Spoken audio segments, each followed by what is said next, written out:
ஆன்மீக உறவுகள் அனைவருக்கும் என் அன்பான வணக்கங்கள். 30/12/2024 ஹனுமன் ஜெயந்தி.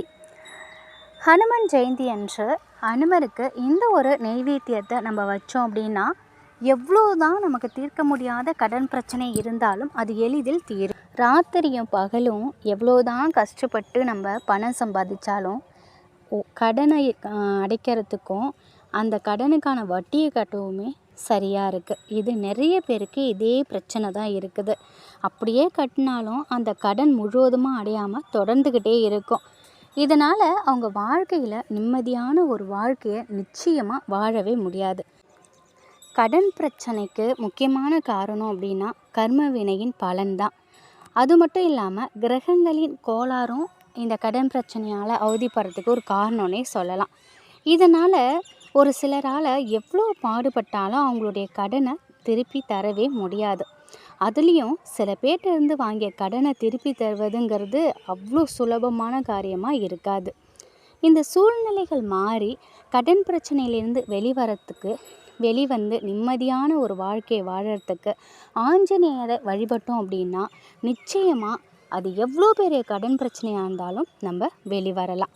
கடன் அடையிறதுக்கு இப்போ செய்யக்கூடிய இந்த வழிபாட்டை நம்ம எந்த தினத்தில் வேண்டுமானாலும் நம்ம செய்யலாம். இந்த வழிபாட்டை வீட்டில் செய்கிறத விட கோவிலில் செய்கிறது ரொம்ப சிறப்பான பலன்களை நமக்கு கொடுக்கும். ஒருவேளை வீட்டில் தான் செய்ய முடியுங்கிற ஒரு சூழ்நிலை இருந்தால் கண்டிப்பாக ஆஞ்சநேயர் படம் இருக்கணும். இந்த வழிபாட்டிற்கு நம்ம ஆஞ்சநேயருக்கு நெய்வேத்தியத்தை வச்சு வணங்கணும். அந்த நெய்வேத்தியம் தான் இதில் முக்கியமான ஒரு விஷயம். இதற்கு கோதுமை மாவால் செய்யப்பட்ட நெய்வேத்தியத்தை தான் நம்ம வைக்கணும். கோதுமை மாவில் வெல்லத்தை சேர்த்து பூரிகளாக சுடணும். இந்த பூரி நம்ம உள்ளங்கையை விட சின்னதாக இருக்கணும். அதுக்கு தகுந்த மாதிரி நீங்கள் பூரியை வீட்டில் தயார் செஞ்சுக்கோங்க. இந்த வழிபாடு செய்யும் நாளன்னைக்கு காலையில் எழுந்து குளித்து முடிச்சுட்டு ஆஞ்சநேயர் படத்திற்கு முன்னாடி தீபம் ஏற்றி வைங்க. ஆஞ்சநேயருக்கு வெற்றிலை மாலை சாற்றுவது ரொம்ப ரொம்ப சிறப்பான ஒரு விஷயம்.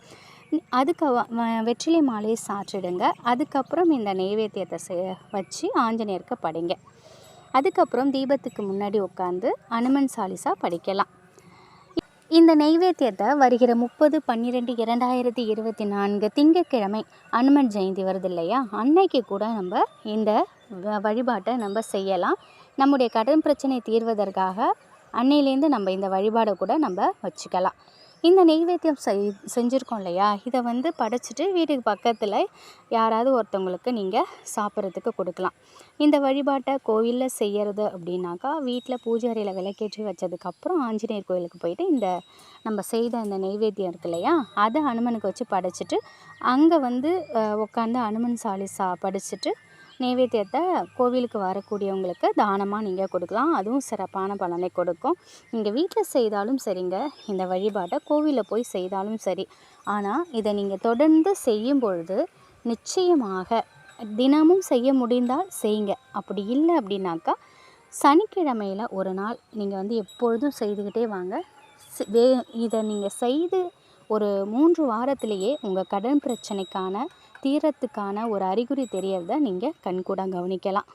இந்த வழிபாட்டை நீங்கள் செய்ய ஆரம்பித்ததிலிருந்து உங்கள் கடன் முழுவதுமாக அடையுங்க.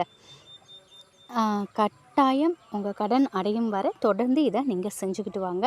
இப்போ நீங்கள் ஆஞ்சநேயர் அனுமன் ஜெயந்தி இருக்குது இல்லையா, ஆஞ்சநேயர் கோவிலுக்கு போயிட்டு இதை நீங்கள் செய்ய தொடங்குங்க. இதிலேருந்து நீங்கள் சனிக்கிழமையில் செஞ்சுக்கிட்டு வாங்க.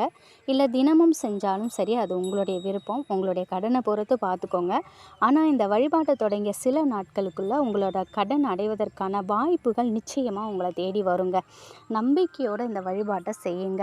நான் இந்த ஒரு வழிபாட்டை செஞ்சுக்கிட்டு நான் சும்மாவே உட்காந்துருக்கேன், எனக்கு பணம் வரும்னு கேட்காதீங்க. அப்படி வராது. நம்ம யாராவது உழைக்க போகிறோம். நம்ம உழைப்பை மூலதனமாக போடுறோம். அந்த உழைப்பிலிருந்து வரக்கூடிய பணம் எந்தவித வீண் விரயமாகாமல் நம்ம கடனை அடைக்கிறதுக்கு நமக்கு பயன்படும். அதனால் அதை மட்டும் முழு நம்பிக்கையோடு நீங்கள் அனுமனை நம்பிக்கையோடு நினச்சிக்கிட்டு இந்த பரிகாரத்தை இந்த வழிபாட்டை செய்துக்கிட்டு வாங்க. கட்டாயம் உங்களுடைய கடன் முழுவதும் அடையும். இந்த ஒரு தகவல் உங்களுக்கு பயனுள்ளதாக இருக்கும் அப்படின்னு நினைக்கிறேன். முழு நம்பிக்கையோடு செய்து பாருங்கள். முழு பலனும் கிடைக்கும். நன்றி.